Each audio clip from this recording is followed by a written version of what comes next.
સીમાંકન બદલાયા અને 2009માં અમદાવાદ પૂર્વની બેઠક અસ્તિત્વમાં આવી. ત્યારથી લઈને અત્યાર સુધી એટલે કે 2009થી 2024 સુધી ભાજપનો ગઢ માનવામાં આવે છે આ બેઠક. અને આજે પહોંચી ગયા છે અમદાવાદ પૂર્વ લોકસભાના સાંસદને મળવા માટે. નમસ્કાર, આપ જોઈ રહ્યા છો સંદેશ ન્યૂઝ. આપની સાથે હું શુભાવિની એટલે કે રિપોર્ટર ગાડીવાળી, અને પહોંચી ગઈ છે અમદાવાદ પૂર્વ લોકસભા બેઠક પર. સાંસદ હસમુખ પટેલ સાથે વાતચીત કરવી છે. કેટલા કામ કર્યા છે, કેટલા નથી કરવા એ પણ જાણવું છે. આ સાથે તેમના વિસ્તારની પણ મુલાકાત લેવી છે અને ખાસ કરીને ડેવલપ થતા અમદાવાદની જનતા શું કહી રહી છે એ પણ આપને સંભળાવવું છે. આવો મળીએ હસમુખ પટેલને.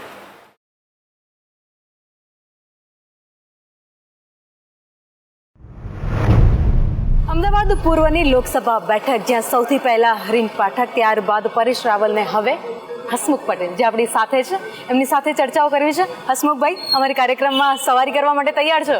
બિલકુલ, ચાલો. અમદાવાદ પૂર્વનો વિસ્તાર જૂનો અને જાણીતો અને ખૂબ જ પ્રખ્યાત. આ સાથે જ અમદાવાદની ઓળખ જો તમારે જોવી હોય તો અમદાવાદ પૂર્વમાં તમારે ચોક્કસ આવવું પડે. એટલું જ નહીં, જ્યારે અહીંયા પહોંચ્યા છીએ લોકસભા બેઠક પર અને જ્યારે સાંસદ હસમુખ પટેલ આપણી સાથે છે ત્યારે વાત કરીએ. હસમુખભાઈ, પ્રશ્નોની શરૂઆત કરીએ. બિલકુલ. તો સવારી કરીએ છીએ કોર્પોરેશન, ત્યારબાદ વિધાનસભા અને લોકસભા. એક્સપિરિયન્સ કેવો? મને બેન, ભારતીય જનતા પાર્ટીએ 2 વખત કોર્પોરેશનને ઉમેદવારી કરવાની તક આપી, બંનેમાં જીત્યો. 2 વખત વિધાનસભા ચૂંટણી લડવાની તક આપી, બંને જીત્યો. અને 2019માં લોકસભાના ઉમેદવાર તરીકે પસંદગી કરી અને લગભગ 4,35,000 વોટના માર્જિનથી ભારતીય જનતા પાર્ટીનો વિજય થયો. ત્રણેય સ્ટેજમાં કામ કરવાનો મને ખૂબ આનંદ આવ્યો. પરંતુ ખૂબ ઓનેસ્ટલી કહું તો સૌથી વધુ મજા તો મને કોર્પોરેશનમાં એટલા માટે આવી હતી કે સીધા પબ્લિકના પ્રશ્નો, સીધો સંપર્ક, સીધી વાત, અને જ્યારે પ્રશ્નનું નિરાકરણ આવે ત્યારે જે પ્રજામાં અને મારા મનમાં જે આનંદ થતો હતો એ કોર્પોરેશનમાં સૌથી વિશેષ આવ્યો મને. સાંસદ બન્યા પછી એવા કયા આટલા કામ થયા કે જે કોર્પોરેશન વખતે તો કર્યા, પણ સાંસદ બન્યા પછી કદાચ મનમાં એવું રહ્યું કે હજી વધારે થવા જોઈતા હતા?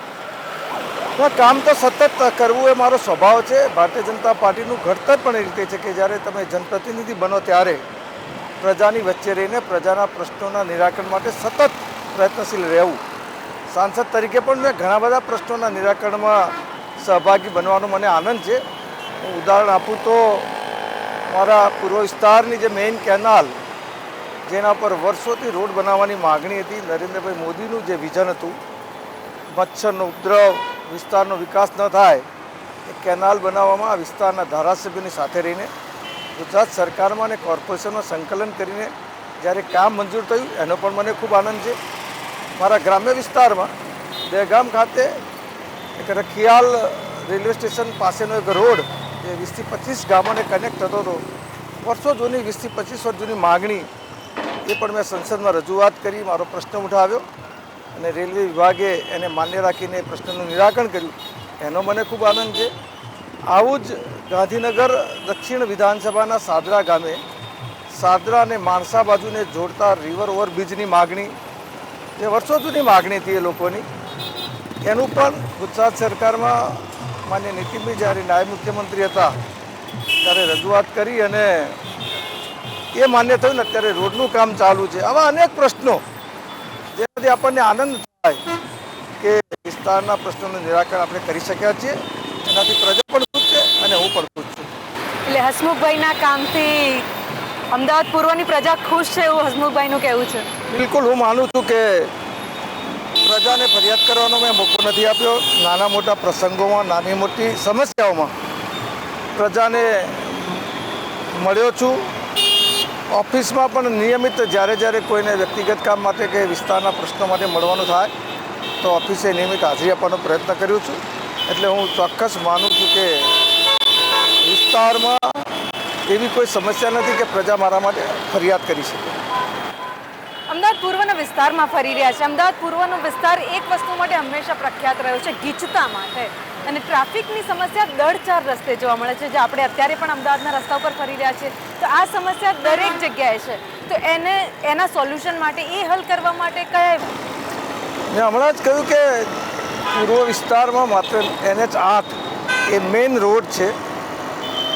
એના પેરેલલ કેનાલનો જ્યારે રોડ બનશે ત્યારે ટ્રાફિકની ખૂબ મોટી સમસ્યા હલ થશે. એની સાથે સાથે એ રોડ એક પૂર્વ વિસ્તારની લાઇફલાઇન બનવાનો છે, કોમર્શિયલ હબ બનવાનો છે. ત્યાં પણ આવો જ મોટો રોડ બનશે, યુટિલિટીનો પણ વિકાસ થશે. એટલે પૂર્વ વિસ્તારના ઘણા બધા પ્રશ્નો એ કેનાલ ઉપરના રોડ બનવાથી દૂર થવાના છે. વધતી આબાદીની સાથે સાથે ગીચતા એ દરેક શહેરનો પ્રશ્ન છે, કારણ કે શહેરીકરણ આપણે જોઈએ છીએ કે વર્ષો વર્ષ વધતું જાય છે. તો એની સાથે સાથે કોર્પોરેશન, રાજ્ય સરકાર સતત પ્રયત્નશીલ થઈને રોડ, ગટર, પાણી જેવા વિકાસના કામો થકી ન્યાય આપવાનો પ્રયત્ન કરે છે. હસમુખભાઈ, 5 વર્ષમાં હસમુખભાઈએ અમદાવાદ પૂર્વ માટે કરેલા કામ જે આંગળીના વેઢે ગણી શકાય, 5 કામ ટૂંકમાં એકદમ. તો કોઈ પણ કામ હોય એ માત્ર કોઈ સંસદ સભ્ય કરી શકે એવું ન હોય. કોર્પોરેશન, રાજ્ય સરકાર, કેન્દ્ર સરકારની આ બધાની ગ્રાન્ટ થકી કામો થતા હોય. જનપ્રતિનિધિનું કામ છે પોતાના વિસ્તારના પ્રશ્નોની રજૂઆત કરવાનું. મેં કહ્યું કેનાલ રોડ એવી રીતે વટવા વિધાનસભામાં તમે જો તો એક મોટું 1000 સીટનું ઓડિટોરિયમ બન્યું છે, ત્યાં હોસ્પિટલ બની છે, એક મોટો બગીચો બન્યો છે. આવા બધા અનેક વિકાસના કામો, ઓઢવમાં લાઇબ્રેરી બની છે, શારદાબેન હોસ્પિટલ નવી બનવા જઈ રહી છે. આવા અનેક કામો. પણ આમાં કોર્પોરેટર, ધારાસભ્ય, સંસદીય બધાનો સહિયારો પ્રયાસ હોય. એટલે એવું ના કહેવાય કે ભાઈ મેં બનાવી દીધું. બધાની ટીમ વર્કથી થતું હોય, એમાં બધાનું યોગદાન હોય છે. બધાના યોગદાન થકી અમદાવાદ પૂર્વમાં કામ થયા છે. લગભગ મારી લોકસભામાં છેલ્લા 5 વર્ષમાં 8,500 થી 9,000 કરોડના વિકાસના કામો થયા છે. જેમાં રોડ, રસ્તા, કેનાલ, બગીચા, ઓડિટોરિયમ, પાણીના પમ્પિંગ સ્ટેશન, બગીચા, આવું બધું ખૂબ વિકાસ થયો જ છે. જેની યાદી પણ આપ માગો તો આપી શકો એવી સ્થિતિમાં છે. હસમુખભાઈ કહી રહ્યા છે કે અમદાવાદના વિકાસ માટે મેં 5 વર્ષમાં ઘણા જેવા કામ કર્યા છે. અમદાવાદ પૂર્વના વિસ્તારમાં ફરી રહ્યા છે. આસપાસનો વિસ્તાર જોઈને ક્યાંક રોડ રસ્તા જુઓ તો લાગે છે કે ચલો કામ થયા છે. આગળ પણ જોઈએ આગળના વિસ્તારમાં કેવા કામ હસમુખભાઈના દેખાઈ રહ્યા છે. આ જાતીય સમીકરણ કામ કરશે? જો ઉમેદવાર કોને બનાવવો, કોણ ઉમેદવારી કરશે એ અમારા હાઈકમાન્ડનો નિર્ણય હોય છે. પાર્ટીની એક વ્યવસ્થા હોય છે. શહેર લેવલથી શરૂ કરીને પ્રદેશ અને છેલ્લે રાષ્ટ્રીય હાઈકમાન્ડ એટલે પાર્લામેન્ટરી બોર્ડ સમક્ષ ઉમેદવારોની યાદી જતી હોય છે. ત્યાં બધા જ સમીકરણોનો વિચાર કરીને ઉમેદવારની પસંદગી થતી હોય છે. ગઈ વખતે આપ કહો છો એ પ્રમાણે પાટીદાર તરીકે મારી પસંદગી થઈ, એ પણ એક વ્યવસ્થાનો ભાગ હશે હાઈકમાન્ડનો. ભારતીય જનતા પાર્ટીનો કાર્યકર્તા ક્યારેય ઉમેદવાર બનવા માટે રિજિડ કે સખતપણે રજૂઆત નથી કરતો. તો માગણી કરે કે મારી લડવાની ઈચ્છા છે. નિર્ણય હાઈકમાન્ડનો હોય. જે ઉમેદવાર હોય એને જીતાડવો એ ભારતીય જનતા પાર્ટીના કાર્યકર્તાનું કામ છે. તમે કહ્યું કે જે તે વ્યક્તિ હોય એ રજૂઆત ચોક્કસ કરતો હોય છે. તો ફરી એકવાર પાર્ટીને રજૂઆત હસમુખભાઈ કરશે આગામી ચૂંટણી લડવાની ઈચ્છા? બિલકુલ, હું પાર્ટીને મારી લાગણી વ્યક્ત કરીશ. નિર્ણય પાર્ટીએ કરવાનો છે. પુનઃ એકવાર પ્રજાની સેવા કરવાની મને તક આપે એવી મારી લાગણી ચોક્કસ રહેશે. હવે આ બેઠકની વાત કરીએ, જ્યાંથી ગત ટર્મમાં પરેશ રાવલ સાંસદ હતા, પણ ઘણી બધી એમની ગેરહાજરી અને લોકોમાં નિરાશતા ઘણી બધી જોવા મળી હતી. આ મુદ્દો પણ સામે આવ્યો હતો. ત્યારબાદ હસમુખભાઈનું નામ સામે આવ્યું. આ વખતે હસમુખભાઈની હાજરી કેટલી લોકોના વચ્ચે જોવા મળી છે હસમુખભાઈના માટે? મારી રીતે જોઉં તો અમે પૂરો પ્રયાસ પ્રજાની વચ્ચે રહેવાનો કર્યો છે.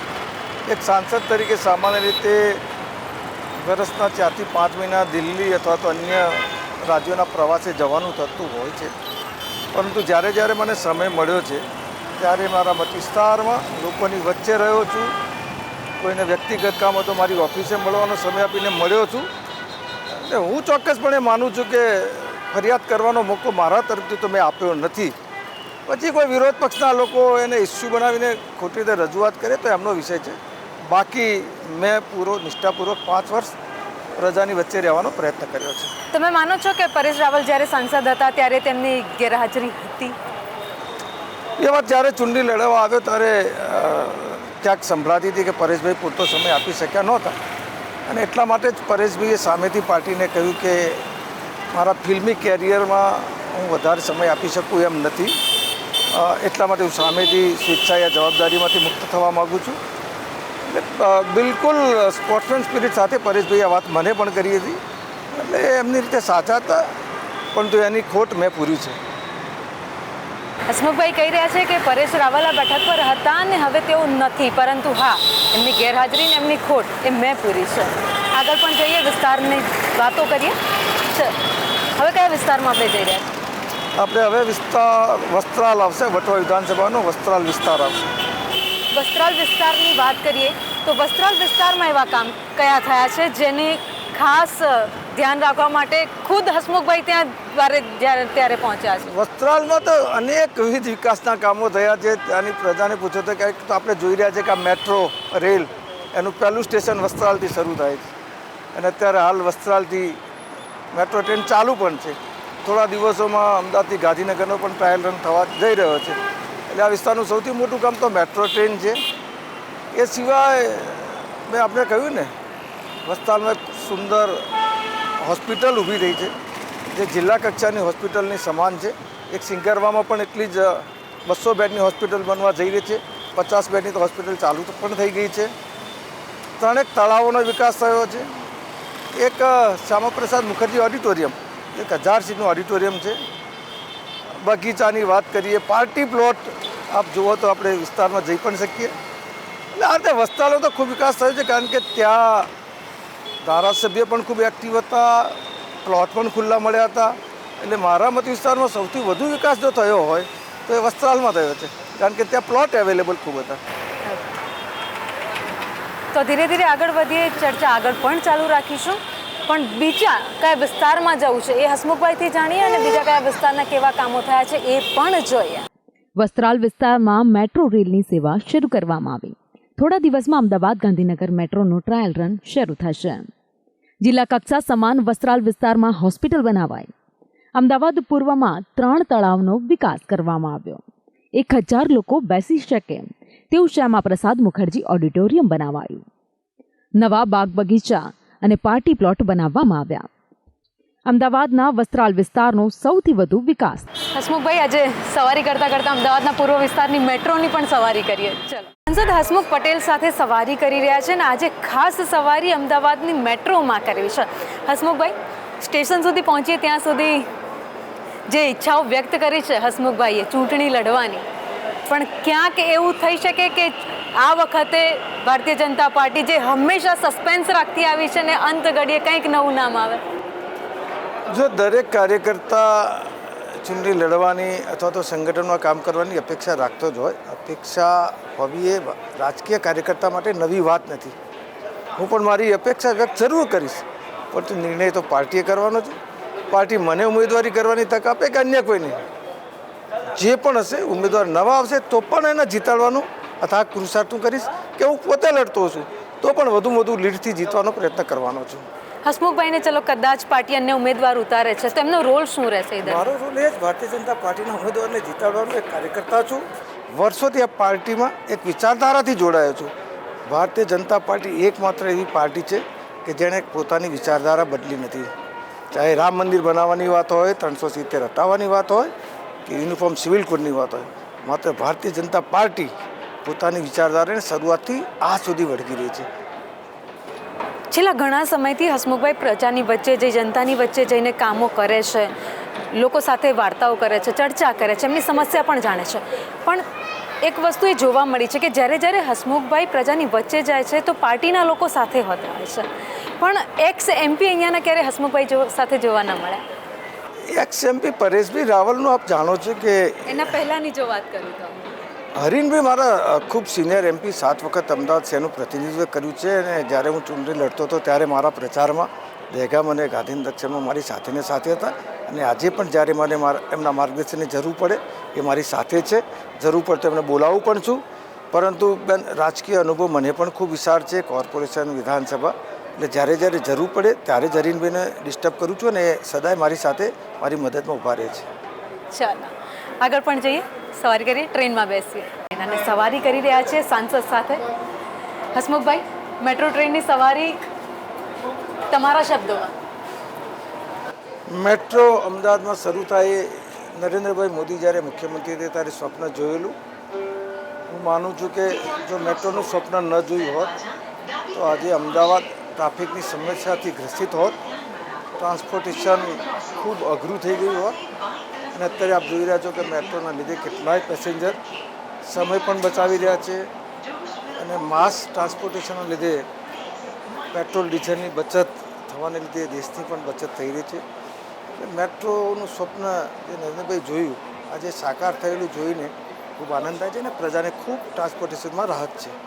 ઘણા વિસ્તારમાં મેટ્રો પહોંચી છે, ઘણા વિસ્તારમાં હજુ બાકી છે. મેટ્રોના થોડા દિવસમાં અમદાવાદ ગાંધીનગરનો પણ ટ્રાયલ રન થવા જઈ રહ્યો છે. એટલે હવે છેક અમદાવાદથી ગાંધીનગર વસ્ત્રાલ આ પહેલું સ્ટેશન અમદાવાદ મેટ્રોનું એ મારા મત વિસ્તારમાં છે, મારા માટે ગૌરવની વાત છે.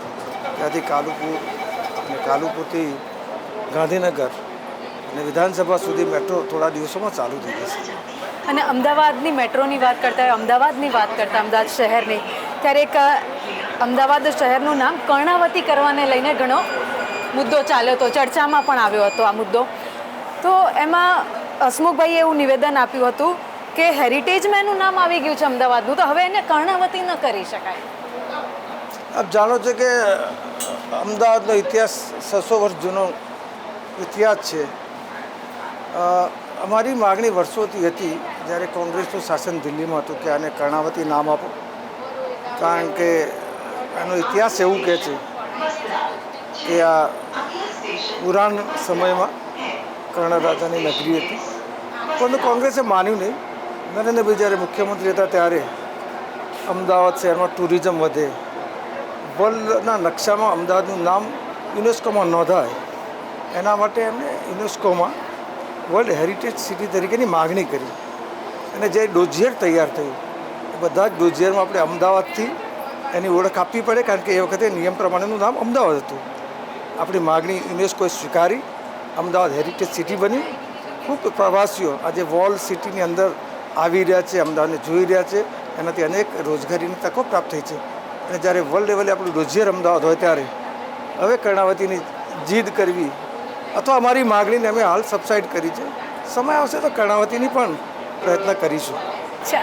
સમય આવશે ત્યારે કદાચ આ વસ્તુ થઈ પણ શકે છે. અને લોકો અહીંયા ઘણા બધા છે, એમની પાસે એક વાર જાહેરમાં પૂછવું છે, અમદાવાદની આ મેટ્રો ટ્રેન કેવી લાગે તમને લોકો? હા, જોરદાર લાગે છે. મજા આવે મેટ્રોમાં? કેવી લાગે બેટા અમદાવાદની મેટ્રો? મસ્ત લાગે છે. કેટલે દિવસમાં આવે છે? તું ક્યારે આવે છે? દર રવિવારે આવે છે. ચાલો, એટલે બાળકોથી લઈ મોટા દરેક વ્યક્તિ અમદાવાદમાં આ મસ્ત મજાની મેટ્રોની સવારી કરે છે. અને અમે પણ સાંસદે તો કહી દીધું કે અમદાવાદ પૂર્વની જનતા માટે અનેક એવા વિકાસના કાર્ય કર્યા, રોડ રસ્તા તો પાકા બનાવી આપ્યા, સાથે જ ટ્રાફિકમાંથી મુક્તિ અપાવતી મેટ્રોની ભેટ પણ આપી. પણ જનતાને જ્યારે પૂછ્યું તો તેમણે શું કહ્યું, સાંભળીએ. આ એપિસોડમાં અમદાવાદ પૂર્વના સાંસદ હસમુખ પટેલ સાથે આપની મુલાકાત કરાવી.